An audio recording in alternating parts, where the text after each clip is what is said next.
I must strike them at their most vulnerable. We're back, baby. Is there anything better than 90s animated series? Yeah, there is. X-Men 97. Marvel's revival of the iconic series has been the injection the MCU needed to end its post-Endgame lull. And why wouldn't it succeed? This series is just that good. It's so good that season 2 hasn't even arrived yet, and people are literally foaming at the mouth for it. But what if we told you that X-Men 97 season 2 is already here? Because it kind of is, and it's insane. In this video, we'll be breaking down a comic book companion to the second season. If you don't like spoilers, this is where you need to start stepping away. But if you don't care, keep watching till the end. The Hunt Through Time. The first segment of the comic book sees Forge and Bishop trying to figure out where the original team ended up. This is a bit of a rehash because the ending of X-Men 97 Season 1 shows us exactly where they were, in ancient Egypt and off to the far future. But it also hints at something that we long anticipated would happen. Bishop is most likely going to lead the effort to hunt down the original team through the timeline. When Season 2 returns to our screens, we'll see the guy who restored Storm's powers last season holding down the fort at Xavier's mansion. Well, in a way. In the comics, Forge and Bishop don't know where the X-Men ended up, but they do have a bit more of a plan. Bishop needs to juice up his time-traveling bracer to ensure that he doesn't get lost in time trying to reunite the team, and Forge suggests that they go to an off-site location to make it happen. Before this, Bishop briefly taunted Forge with regards to what he was going to do now, considering another team he used to lead is now angling to eclipse the X-Men's legacy. We'll get to them in just a few, but before we do that, it looks like Bishop and Forge will be the pillars that tie the present-day storyline to the past where Magneto and the rest are stuck, and the future where Cyclops and Jean are. There are more missing X-Men in this double-page panel from the comics, but the Summers, Magneto, Xavier, Rogue, Nightcrawler, and Beast are the only ones displaced through time in the TV show. So while the scope of the rescue might be smaller, the significance seems to be quite a bit higher. E-Day Fallout and New X-Men. After the opening sequence between Bishop and Forge, the comic shifts to an image of the original X-Men team playing basketball, and we see Jubilee and Sunspot at a memorial service for fallen mutants. Jubilee is heartbroken, and Sunspot consoles her, even though we argue he's the one who needs consolation. His mother nearly got him sentineled after all, and that's not the last time we'll be discussing that horrid woman in this video. But as for Jubilee, she's the one through whom we get a proper look at what the new generation of X-Men might look like. She went to the memorial to put a picture of the original squad, to remind the world that among the throngs of mutants that might hate humanity, there were many who loved them, cherished them, and would die protecting them. She embodies the philosophy that Charles Xavier himself espoused, and the struggle she'll have to face in an Xavierless world stands right behind her in that scene where she and Sunspot are paying homage to their idols. In front of them are two mutants, also weeping for the loss of their loved ones. One of them is Fire Fist, and the other is Skids. They start talking about the injustices that the human population has unjustly thrust upon the mutants of the world, and that's when we notice the massive crowd of anti-mutant protesters in the background. These protesters, who are based on the Friends of Humanity supremacist group, hurl all sorts of insults and slurs upon the grieving mutants, claiming that E-Day left things unfinished and that the Sentinels should have wiped out all mutants. The arrival of Pyro and his little gang doesn't help matters either, because when he pushes past the civilian tells him to go back to Genosha. Pyro says he would, but humans destroy Genosha, and then the mob starts screaming extinction. Pyro has 4 others with him. Avalanche, a mutant with 4 arms who could be another version of Forearm, a mutant whose limbs turn into rocket launchers, and another who wears golden armor that presumably helps her project force fields that lock people into place. This one is most likely Tempo, but we can't be sure because she isn't named. These guys start attacking the mob in retaliation, and we see Jubilee struggling with deciding on a conflict resolution model. It's cute to see her wrestle with Wolverine and Cyclops' wildly differing advice in her own head, but she decides that Scott's approach is better and starts helping civilians and Fire Fist and Skids evacuate the scene. Sunspot joins in and helps her hold off Pyro's gang, and this is the perfect setup for Season 2's background in the present day. Genosha might be gone, but mutants remain, and humanity has no love for them. Jubilee is clearly trying to mend bridges, but there will be others like Pyro who will want to engage and escalate. Perhaps this is why M/Penance is in the cast of Season 2, because she's a brilliant mutant who doesn't adhere to Xavier's old philosophy. Forge's new X-Men team will need people like Jubilee on it if there's even a slim chance of preserving human-mutant relations, whereas characters like M will want to take things to the extremist side of protestation. As if in answer to these movements, the comic then introduces the watchdog group that's been hired by the government to ensure the genetic freaks don't overpower the regular ones. X-Factor debuts. Just as the fight between Jubilee, Sunspot, and Pyro's men start to get out of hand, Sunspot, well, spots a jet in the sky. This is the government-sanctioned strike vessel of the X-Factor team, which is being managed by Valerie Cooper. She herself remains in a command cockpit while Havoc, Polaris, Wolfsbane, Strong Guy, and Multiple Man put boots on the ground to deal with Pyro's gang. They make short work of their targets. Polaris detaches Pyro's flamethrowers, Strong Guy decks fellow bruiser Avalanche with a brick, Wolfsbane tears up Forearm's face, and Multiple Man bypasses probably Tempo's force fields with a sneakily placed copy. Havoc deals with the arm cannon mutant, knocking him into the fountain behind which Fire's Fist and Skids were hiding. It's clear to us that they're going to round up Pyro's gang, but we see the true purpose of X-Factor when Val tells Havoc, who's team leader, to apprehend Fire Fist and Skids as well. She says they'll be safest with X-Factor, but it's clear to us that the idea here is to detain as many mutants as possible and then find the best way to weaponize them against their own kind, because that's what the United States government aims to do with X-Factor. They're not just a mutant policing group, they're quietly exterminating mutants from the public eye with their offers of sanctuary.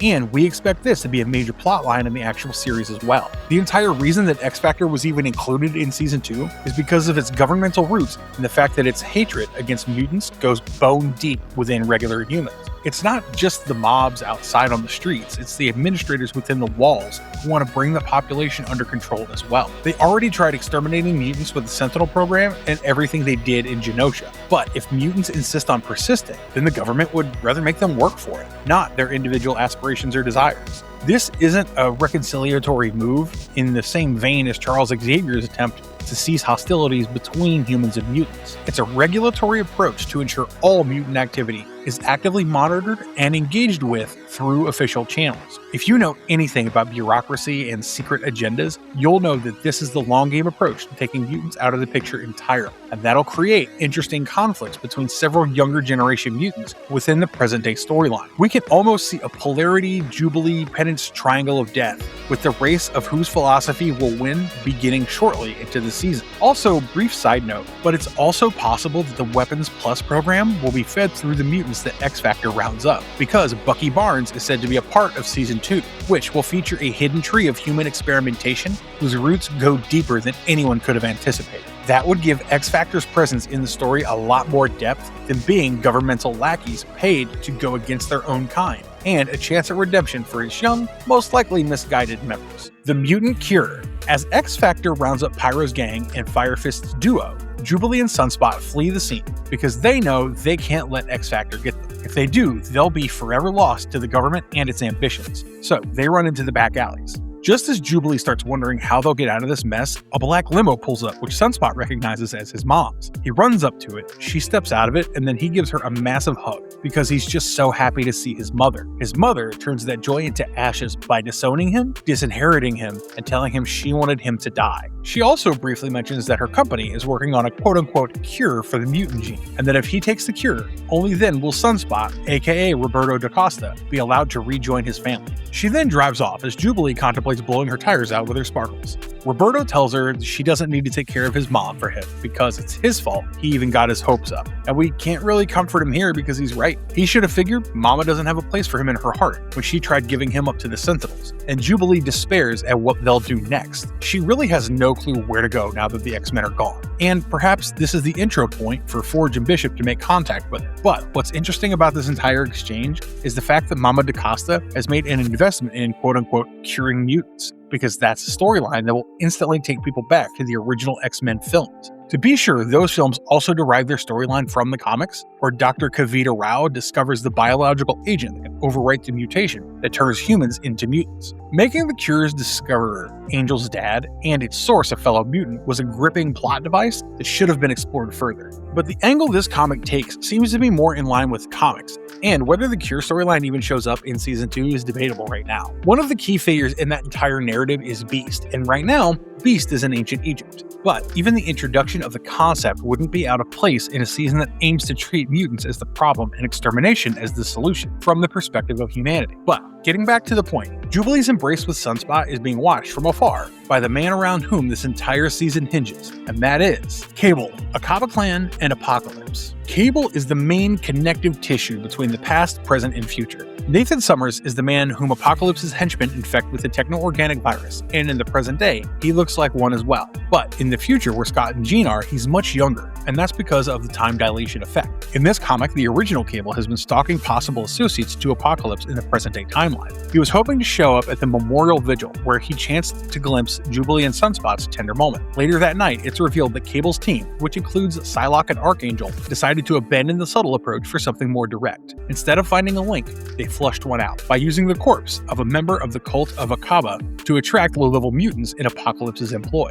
This brought him Tower's group, and after taking out 2 of its 3 members, Cable and his trio rounded the survivor and threatened to torture her to get her to spill her secrets. She thinks that these guys are X-Men, so there's no way they would hurt her, but Cable tells her they're nothing like the X-Men, which she'll find out soon enough. This whole sequence contains so much information regarding the direction that Season 2 will take with regards to the hunt for Apocalypse. Akaba is the place in ancient Egypt where he was discovered as a child, named En-Saba-Nur, and raised to become the godlike figure that he is today. Over the millennia, a cult sprung up around his existence, and the cultists became such fervent worshippers of Apocalypse that they would rather die than reveal any information that could threaten his existence. That's why Cable had to lure Tower's group with a dead cultist in the comic. The Akaba clan would reveal nothing about Apocalypse, but low-level mutant henchmen just might. This shows us the lengths to which he's willing to go to, just to bring Apocalypse down. And that might be juxtaposed with the future storyline in the show. Seeing as Scott and Jean have ended up meeting versions of their children that are entirely different from themselves, versions that are more militant, their time in the future could be more about repairing than researching.